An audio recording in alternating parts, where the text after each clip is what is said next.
तो करें स्टार्ट। अब फालतू आवाज नहीं आनी चाहिए। अगर कुछ भी ना समझ में लगे तो सिंपल जस्ट हाथ खड़ा करना है। और वैसे समझने वाली बात नहीं है, जो पिछली चीजें हैं उनको ही रिपीट करेंगे। कल हमने देखा था कि हमने जब इंडिया का मैप देखा जो हमारे चैप्टर के अंदर है, उस चैप्टर में हमने कुछ इस तरीके का मैप देखा था हमारे इंडिया का।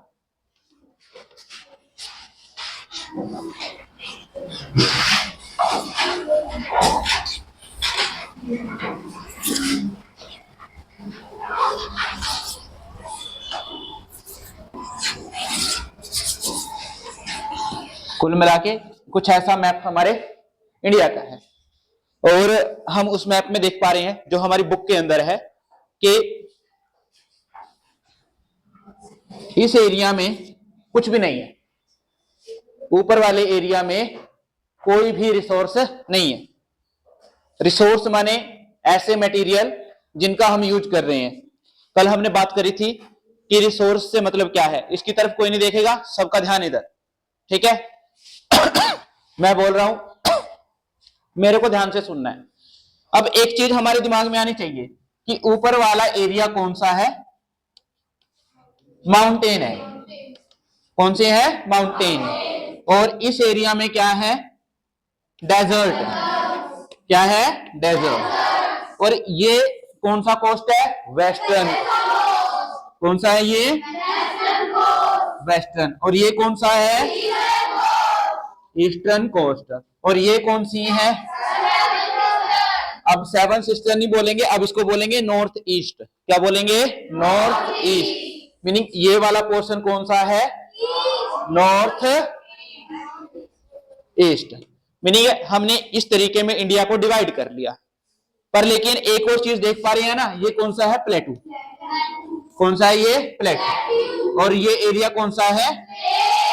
प्लेन्स हैं ये, है ना। प्लेन्स कौन से हैं? यहां से गंगा यमुना जो बड़ी रिवर्स हैं, और उस साथ में उनकी ट्रिब्यूटरी।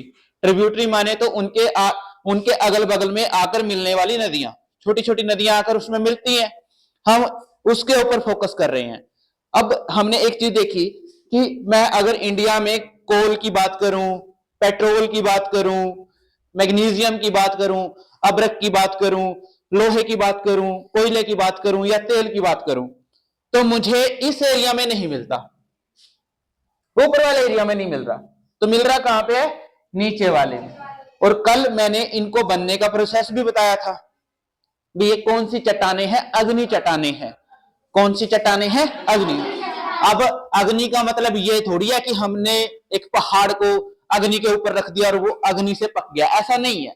ऐसा क्या है, माना जाता है कि जो प्लेट टेक्टोनिक थ्योरी है उसके अनुसार क्या होती है, एक प्लेट दूसरी प्लेट के अंदर कन्वर्ज होती है, तो जो मैग्मा होता है, जो मटेरियल होता है, अब देखो एरिया फिक्स है, अर्थ का जो एरिया वो तो फिक्स है ना। और इसी के अंदर ही अलग अलग गतिविधियां हो रही हैं, और उन गतिविधियों की वजह से कहीं पे वोल्केनो फट रहे हैं, कहीं पे इरप्शन हो रहा है, मतलब बाहर चीजें निकल रही हैं। अब वो चीजें जब बाहर निकलेंगी, अंदर से जो निकल के आएगा, अब वो कौन सी परत से निकल के आया है, वो डिसाइड करेगा कि उन चट्टानों में कौन सा मिनरल्स मिल रहा है, या कौन सा मेटल मिल रहा है, या कौन सा मटेरियल मिल रहा है।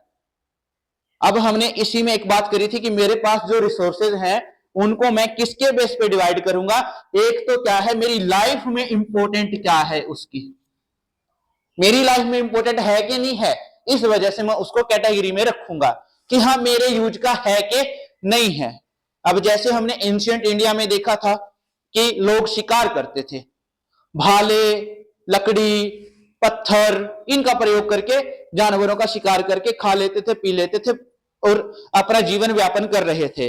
और उस समय तेल भी था, उस समय कोयला भी था, उस समय जो गैसेस भी थी, उस समय लोहा भी था, पर लेकिन तब तक हमने उसको आइडेंटिफाई नहीं किया था। हमारे लिए मेन रिसोर्स क्या थे? हमारे लिए मेन रिसोर्स क्या थे? लकड़ियां। हमारे लिए मेन रिसोर्स क्या थे? पत्थर। पत्थर कौन से? जो तीखे पत्थर थे। अब रिसोर्स क्या है? अब रिसोर्स बदल चुके हैं। जैसे जैसे हमने इन्वेंशन की, हमने आगे बढ़ना शुरू किया, नई नई इनोवेशन आई, नई नई डिस्कवरीज हुई, तो उसके बाद क्या है, हमने जंगलों से निकलकर घरों में रहना शुरू किया, घरों से निकलकर हमने महलों में रहना शुरू किया, गांवों में रहना शुरू किया, गांव से निकलकर हम बड़े बड़े शहर बना पाए। और जिस तरह की आज हम चंडीगढ़ में रह रहे हैं, चंडीगढ़ पहले अगर हम पुराने एंशिएंट टाइम में चले जाएं तो शायद यहाँ पे भी बड़े बड़े जंगल थे और यहाँ पे कोई मिनरल्स तो मिल नहीं रहा। हम कह दें कि हाँ चंडीगढ़ से वहां पे खुदाई करके पेट्रोल मिल गया, नहीं मिला। हम कह देंगे चंडीगढ़ की फलानी जगह से कोयला मिल रहा है, नहीं मिल रहा। उसका रीजन क्या है? उसका रीजन क्या है? ये वाला एरिया जो है ये किसका एक भू मतलब जो धरती की एक प्रक्रिया है। कहा जाता है जो ये नीचे वाला टुकड़ा है ना, नीचे वाला जो टुकड़ा है ये अफ्रीकन प्लेट से टूट कर आया है। कहां से टूट के आया है? अफ्रीकन प्लेट से टूट के आया है। तो प्लेट से टूट के आया है मतलब ये चट्टाने किसी ना किसी वोल्केनो जो प्रक्रिया है उसका हिस्सा रही होंगी और इसी वजह से यहां पे अलग अलग मिनरल्स मिल रहे हैं, अलग अलग मटेरियल मिल रहे हैं। आपने देखा होगा यहाँ थोड़ा सा अंदर जाके ना, यहाँ पे आपको बॉम्बे मिलेगा है ना, तो बॉम्बे से थोड़ा सा अंदर जाके समुद्र में वहां पे इंडिया का ऑयल का क्या मिला है? भंडार मिला है। और वहीं पे जो गैसेस मिली हैं जिसको हम सीएनजी बोलते हैं, नेचुरल गैस बोलते हैं। अब हमने कहा कि प्लेन एरिया पे क्यों नहीं मिली, तो मे भी प्लेन एरिया पे वैसा प्रोसेस हुआ नहीं होगा जैसा कहां पे हुआ है? बॉम्बे हाई में हुआ है। फिर हमने एक और चीज देखी थी इस एरिया में पढ़ने के बाद, बस एक यहां पे छोटा सा जरूर आ सकता है, राजस्थान में खेतड़ी। कौन सा? खेतड़ी। खेतड़ी खेतड़ी से तांबा वगैरह जरूर वहां से निकाला जाता था। पर लेकिन वैसे अगर हम एंशिएंट टाइम का इतिहास भी पढ़ेंगे तब भी हमने यहां से कोई भी मटेरियल नहीं ढूंढा और ना ही मिला। इस एरिया में क्या है, ये बना कैसे? माना जाता है कि जब ये प्लेट टूट कर आई तो यहां पे जो बीच वाला एरिया था ये एशिया की प्लेट है, यूरेशिया जिसको बोला जाता था, और नीचे वाली कौन सी है? अफ्रीकन प्लेट है। और ये टूटकर आई है तो इससे यहां पे बीच में कौन सा समुद्र था? टैथीज। कौन सा समुद्र था? टैथीज। और उसी समुद्र को या उसी सागर को ब्रेक कर दिया। जब उसको फोर्स करके ऊपर उठाया तो यहां पर जो पहाड़ियां थी, अभी कहा ना कि एक प्लेट दूसरी प्लेट के नीचे जाकर घुसने की कोशिश करेगी, घुसने की कोशिश करेगी तो जो नॉर्मल प्लेट होगी या तो वो नीचे दब जाएगी या वो ऊपर उठ जाएगी। दो चीजें हैं। अगर नीचे जाने के लिए उसको जगह मिली तो वो नीचे जाकर क्या हो जाएगी? मेल्ट हो जाएगी। अगर ऊपर ही हो रहा है तो ऊपर तो फिर उठेगा। अब ये पहाड़ियां, अब आपको जानकर हैरानी होगी कि माउंट एवरेस्ट की हाइट बढ़ रही है। जितनी भी इस साइड में पहाड़ियां हैं उनमें क्या होती है? लैंडस्लाइड होती है ना। देखा ना हमने बारिशों के समय में उत्तराखंड में फलानी पहाड़ी खिसक गई, हिमाचल में फलानी पहाड़ी खिसक गई, है ना, वहां पे वो पत्थर गिर गया, वहां पे ये मलबा आके गिर गया। देखते हैं ना, बादल फट गए, बारिश फट गई। चलो बारिश की वजह से तो माना कि ऊपर से पानी पड़ रहा है, पर बिना बारिश के भी जब कोई खिसकती है, मान लो कोई पहाड़ी में क्या हो रहा है? लैंडस्लाइड हो रही है, तो मीनिंग, कहने का मतलब क्या है? इसके नीचे अभी भी फोर्स लग रही है और वो फोर्स क्या कर रही है? उस मिट्टी को ऊपर उठा रही है और वो इसको इतना ऊपर उठा दिया कि उसके ऊपर वाला जो पानी है उसका टेम्परेचर है इतना ठंडा हो गया कि जो उसके ऊपर क्या? बर्फ की परत जम गई। अब हमने देखा इस एरिया में भी हाइट अच्छी है पहाड़ियों की, पर इस एरिया में बर्फ नहीं है और इस एरिया में आते ही हमें बर्फ मिलने लग जाएगी। जैसे ही हम हिमालय को क्रॉस करेंगे, चाइना में एंटर करेंगे, फिर हमें मैदान देखने को मिलेंगे। तो मीनिंग, कहने का मतलब क्या है? ये दो प्लेटें अलग अलग प्लेटें हैं जो एक दूसरे के ऊपर फोर्स लगा रही हैं। और फोर्स लगाने का रीजन क्या है? प्लेट टेक्टोनिक थ्योरी और अर्थ की मूवमेंट भी है। मैंने बताया था ना, अर्थ दो तरह से मूवमेंट करती है, एक तो खुद घूमती है वो, दूसरा जो है ना सन के अराउंड चक्कर लगा रही है। दो तरह की है और दोनों का प्रभाव प्लेटों पे भी पड़ता है। क्यों? क्योंकि प्लेटों ने जब घूमना है, इतना भारी है। हमने देखा कि जब पूर्णिमा के दिन या अमावस्या के दिन, है ना, समुद्र में लहरें ऊपर उठती हैं, तो वो क्या है? जो मून की ग्रेविटेशन है, जो अर्थ की ग्रेविटेशन है, वो एक दूसरे को फोर्स लगाती हैं और उसकी वजह से मोशन होता है, तो फिर इसका कहीं ना कहीं प्रभाव अर्थ के अंदरले मटेरियल पे भी तो पड़ता होगा, जो इनर मटेरियल है उसके ऊपर भी तो पड़ता होगा। हो सकता है बहुत कम पड़ता है, पर लेकिन पड़ता जरूर है। और उसी की वजह से शायद हवाओं की दिशा भी बदलती है, और उसी की वजह से अर्थ के अंदर जो भूगर्भिक प्रक्रियाएं हो रही हैं, भूगर्भिक प्रक्रियाएं कौन सी हैं, जो अर्थ के अंदर प्रक्रियाएं हो रही हैं।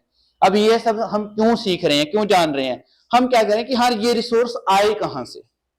अब मैंने कहा यहां पे कोयला कहां से आया, मैंने कहा यहां पे तेल कहां से आया, यहां पे सोना, हम कहते हैं कर्नाटक में सोना मिलता है ना, कोलार और भट्टी की जो दो खाने हैं वहां से क्या निकाला जाता है, सोना निकाला जाता है। और झारखंड, छत्तीसगढ़, ये वाला एरिया, यहां से क्या मिलता है, कोयला मिलता है।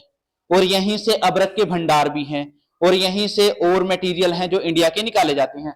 फिर थोड़ा सा कोयला इंडिया का इस एरिया में पाया जाता है जो बढ़िया क्वालिटी का है। कौन सा है? जो बढ़िया क्वालिटी का कोयला है वो कारगिल में मिलता है।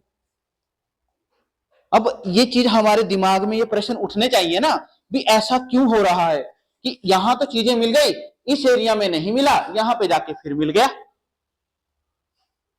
फिर हमने देखा कि यहां पे भी कुछ मिनरल्स मिल रहे हैं, यहां पे भी कुछ मिनरल्स मिल रहे हैं, तो हम कह सकते हैं ना में भी ये पूरी की पूरी प्लेट एक ही है, इसीलिए तो कह सकते हैं ना। और रिसर्च से ये पता चला है जो भी मटेरियल यहां पे मिल रहा है, प्लेटूज में मिल रहा है, वही मटेरियल कहां पे मिल रहा है, जो मैंने गारो खासी की पहाड़ियां बताई थी, राजमहल की जो पहाड़ियां बताई थी, उनसे रिलेटेड चीजें हैं। और हमने कहा था कि यहां से कोई रिवर आ रही है कोई रिवर, कौन सी रिवर आ रही है, ब्रह्मपुत्र। कौन सी आ रही है, ब्रह्मपुत्र। आपकी जो बुक है उसमें जो नक्शा है उसमें देख पाओगे जितने भी मिनरल्स वाले पॉइंट हैं वो ब्रह्मपुत्र से नीचे की तरफ है, ब्रह्मपुत्र से ऊपर नहीं है, ब्रह्मपुत्र से नीचे की तरफ है। तो मीनिंग कह सकते हैं जो डेक्कन का प्लेटू है उससे रिलेटेड पहाड़ियां ही ये हो सकती हैं, कह सकते हैं ना। तो इसीलिए सारा सिस्टम इस प्लेट ने कवर करके रखा हुआ है, कुछ भी मिल रहा है हमें इस एरिया में ही मिल रहा है। और ये चीज हमें क्या है जब हम पढ़ेंगे उसके बारे में।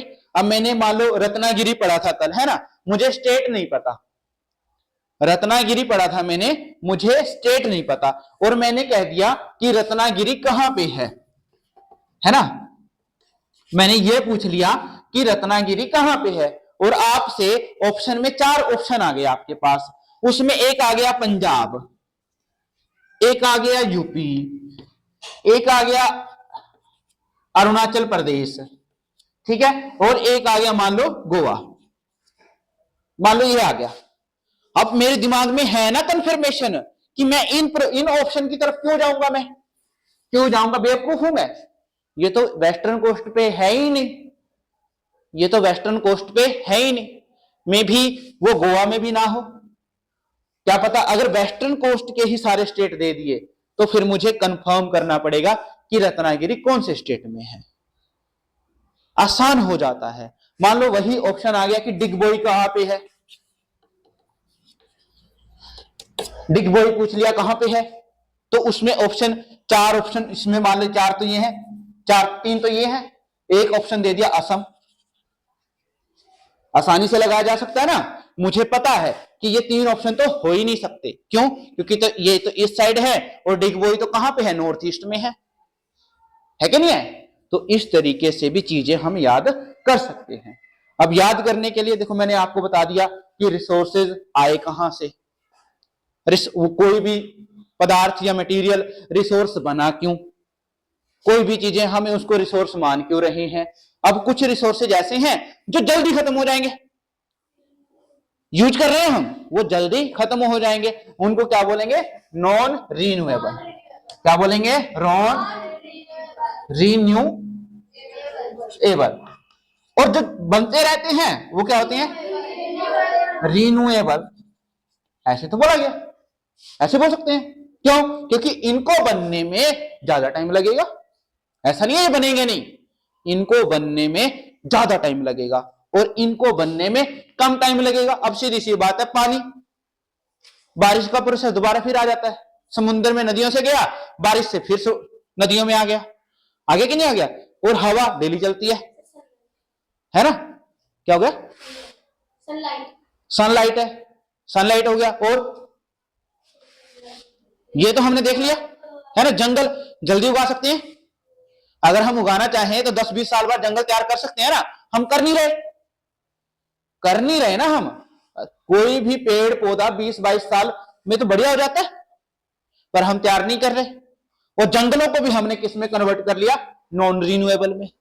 हम कर नहीं रहे, हो सकते हैं, हम कर नहीं रहे हैं। जैसे अब गैस की प्रॉब्लम है, अगर हमारे पास जंगल होते तो गैस खत्म हो जाए हम लकड़ियों का प्रयोग कर लेंगे, पर अब लकड़ियां भी नहीं है, लकड़ियां भी नहीं है तो कहां से लेके आएंगे।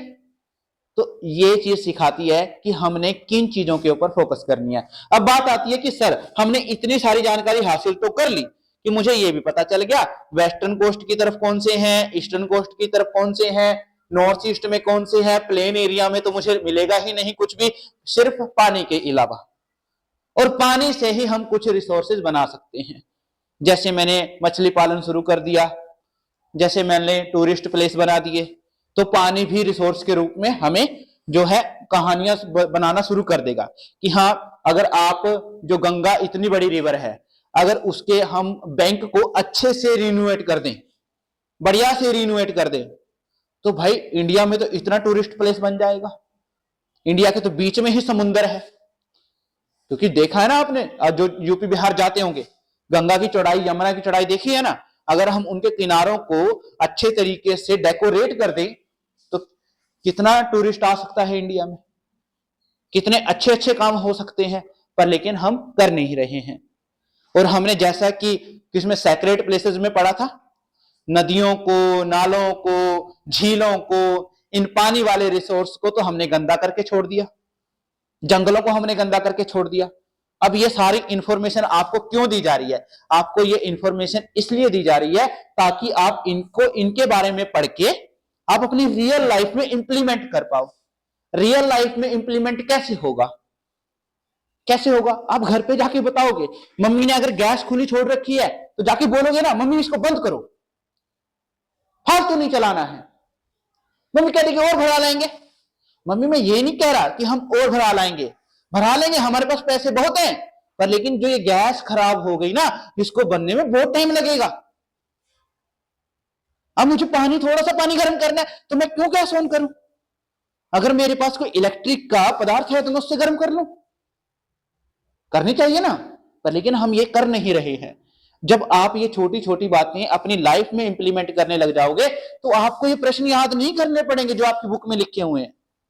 आपको रियल में चीज पता चलेगी कि हाँ, जो मैंने पढ़ा था, मेरे घर में ये सारी चीजें हैं, मैंने देखा घर में गैस भी है, घर में अगर मोटरसाइकिल है तो उसमें पेट्रोल भी है। पेट्रोल पापा मान लो मार्केट जाने के लिए ही उठा रहे हैं, मार्केट 1 किलोमीटर पे है, तो आप रोकोगे ना पापा को, पापा पैदल चलते हैं, पापा कहेंगे यार जल्दी आ जाएंगे।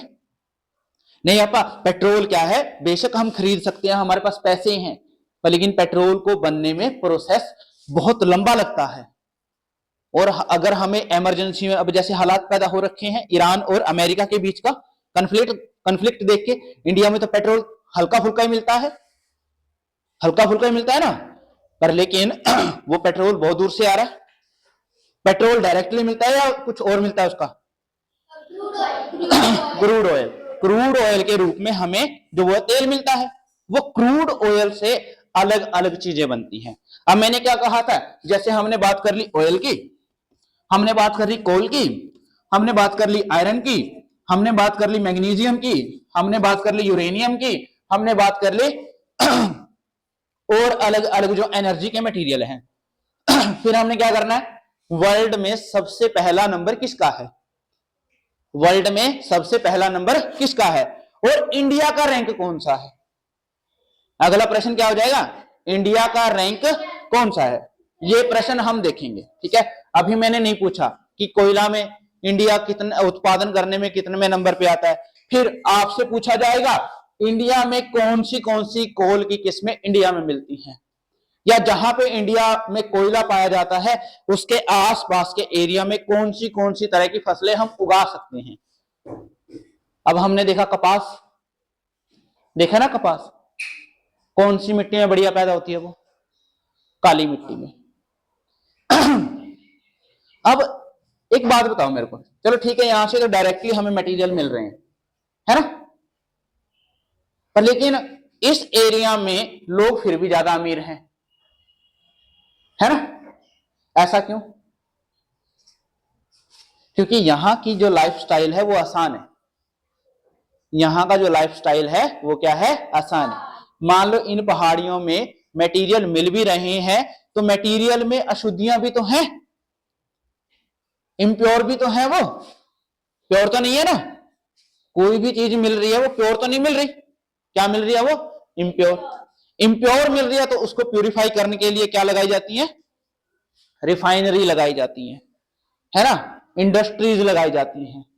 फिर हम पता कर सकते हैं ना कि ऑयल की रिफाइनरी कहां कहां पे है इंडिया में, कौन सी है, और पहले रिफाइनरी कहां पे लगी थी, किसने लगाई थी, कौन सी कंपनी थी। जैसा कि हमने देखा कि यहां पे जो 1901 में है डिगबोई में, 1901 में डिगबोई में क्या लगा था? ऑयल का कारखाना लगा था। और ये किन्होंने लगाया होगा? अंग्रेजों ने। अंग्रेजों ने ढूंढ लिया। हमारे वाले क्या कर रहे थे फिर भाई? हमारे वाले जो उलझे हुए थे, तेरी जाति कौन सी है, तेरा धर्म कौन सा है, तू मंदिर में नहीं आ सकता, तू वहां नहीं जा सकता, है ना। 5-4 हजार किलोमीटर दूर से आके आदमी यहां पर आके तेल खोज लेता है, यहां पर आकर चाय खोज लेता है, यहां पर आकर सोना खोज लेता है। और हमारे वाले क्या कर रहे हैं? तेरी जाति कौन सी है, कौन जात का बे, कौन धर्म बे, तू मंदिर में नहीं जाएगा, तू फलानी जगह नहीं जाएगा, तू ढिकड़ी जगह नहीं जाएगा। और उस व्यवस्था ने हमारे इंडिया को हजारों साल गुलाम बना के रखा। और अब हमने उसके ऊपर एक सेकंड भी बात नहीं करनी है। तुम्हें खुद की जाति भी नहीं पता होनी चाहिए, मैं तो ये कह रहा हूं। अगर तुम किसी दिन भी खुद की जाति के बारे में एक सेकंड भी सोचते हो ना, तो तुम देश के बारे में नहीं सोच रहे।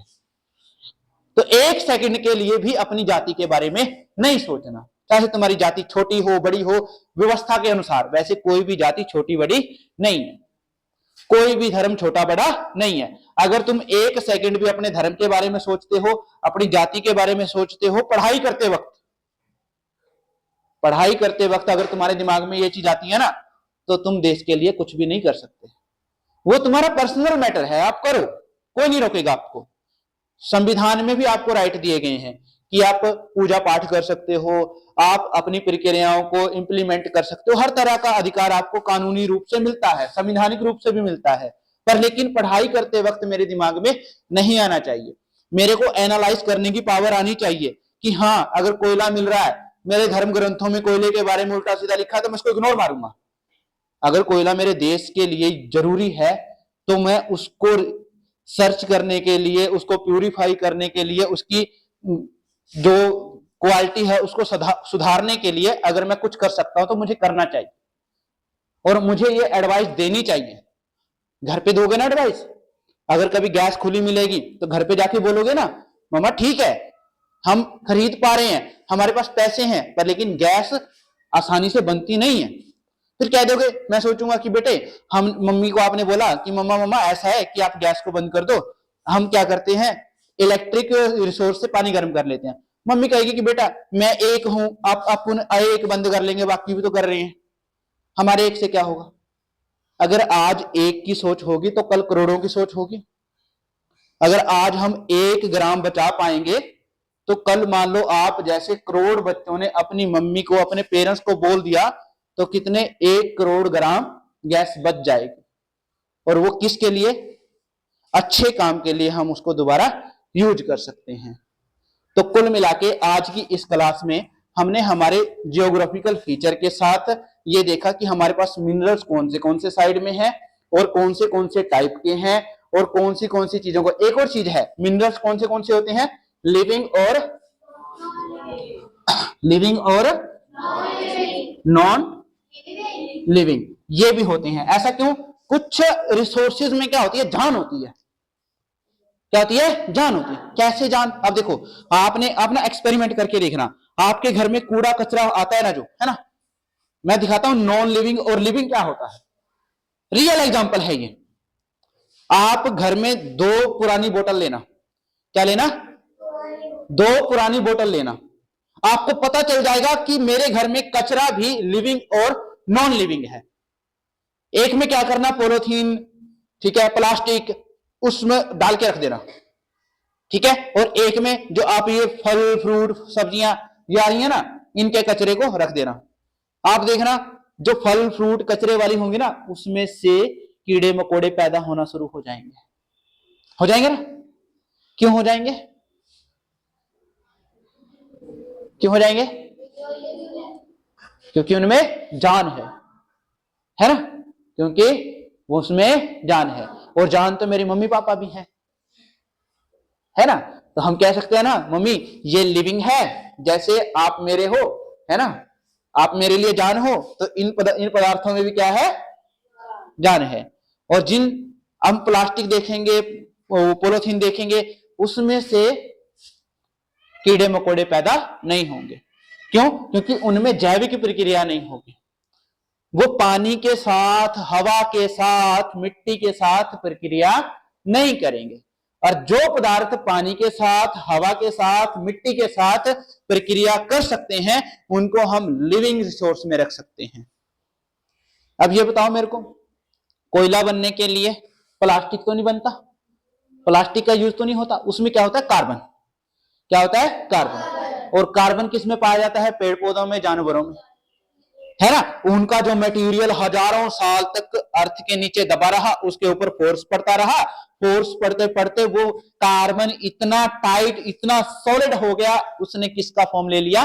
कोयले का फॉर्म ले लिया। और वहीं से शायद हो सकता है कि जो लिक्विड रिसर्च करके, जैसे हमने पानी को प्यूरिफाई किया था ना, वैसे ही हो सकता है कि वहां से जो लिक्विड फॉर्म है वो निकल के ऐसी परतों के बीच में जाके फंस गया हो, और वो क्या बन गया? Crude oil. क्या बन गया? वो क्रूड ऑयल। और अब हम देख पा रहे हैं एनर्जी कोयले में भी है, एनर्जी पेट्रोल में भी है। दोनों में आग लग सकती है। पेट्रोल डायरेक्टली नहीं मिलता, कोयला डायरेक्टली यूज कर सकते हैं। पेट्रोल बनाने के लिए क्रूड ऑयल को क्या करना पड़ेगा? प्यूरिफाई करना पड़ेगा। और प्यूरिफाई करने के बाद हमारे पास क्या क्या मिलता है? हमें वहां से पेट्रोल मिलता है, हमें वहां से कैरोसिन मिलता है, हमें वहां से ग्रीस मिलता है, हमें वहां से लोशन मिलता है, सलोशन मिलता है, मोम मिलता है, पता नहीं क्या क्या मिलता है। जो चिकनाहट वाली चीजें जितनी भी आप जो आपके स्पेयर पार्ट की दुकान पे मिलती है ना, वो सारी क्रूड ऑयल से बनती है। आपने कभी नहीं देखा होगा कि जो स्पेयर पार्ट वाला कह रहा है कि चलो सरसों का तेल लगा दें, वो सरसों का तेल यूज नहीं करेगा। क्या यूज करेगा? वो ग्रीस यूज करेगा ना, ग्रीस यूज। चिकनाहट तो सरसों के तेल में भी है, नहीं तो फिर घी ना यूज करने लग जाए स्पेयर पार्ट में, तो क्यों हम खींचे, है ना, डालडा घी को डाल दे, है ना। पर लेकिन उसमें उतनी चिकनाहट नहीं है जितनी किसमें है? क्रूड ऑयल के मटेरियल में है। तो कुल मिला के कल आपके जो चैप्टर है, जिस जिस बच्चे ने पढ़ा है, उसको अब अच्छे से जो आपका दिया हुआ है नक्शा पेंसिल के साथ, उसमें ये आइडेंटिफाई कर लो भी ये वेस्टर्न कोस्ट है, ये ईस्टर्न कोस्ट है, ये प्लेटू वाला एरिया है, ये नॉर्थ ईस्ट है, ये प्लेन एरिया है, माउंटेन एरिया तो उसमें दिया ही नहीं हुआ, माउंटेन एरिया नहीं दिया हुआ। और एक जो बढ़िया बात है, इसमें किसका? पंजाब का नक्शा दिया गया है। कौन सा नक्शा दिया गया है? पंजाब का नक्शा दिया गया है। और पंजाब के नक्शे में हम क्या करेंगे? एक्टिविटी करेंगे जो उस नक्शे में दी गई है। अभी हमने इंडिया का नक्शा डिस्कस किया, पंजाब का नक्शा क्यों दिया गया होगा? क्योंकि चंडीगढ़ के आसपास के एरिया की बात करेंगे। और अब हमने देखा रिवर्स इंपॉर्टेंट है, तो यहां से रिवर कौन सी जा रही है? कौन सी रिवर है ये? गंगा और यमुना, गंगा और यमुना। और ये रिवर कौन सी है? इंडस रिवर है ना। और इसी के अगल बगल में कितनी है ना, कितनी रिवर है ये? 5 रिवर। कौन सी? पंजाब वाली। कौन सी है? पंजाब वाली। ठीक है, तो अब करो, मुझे लग रहा है मजा आया होगा ना क्लास में। ओ भाई साहब, आधा घंटा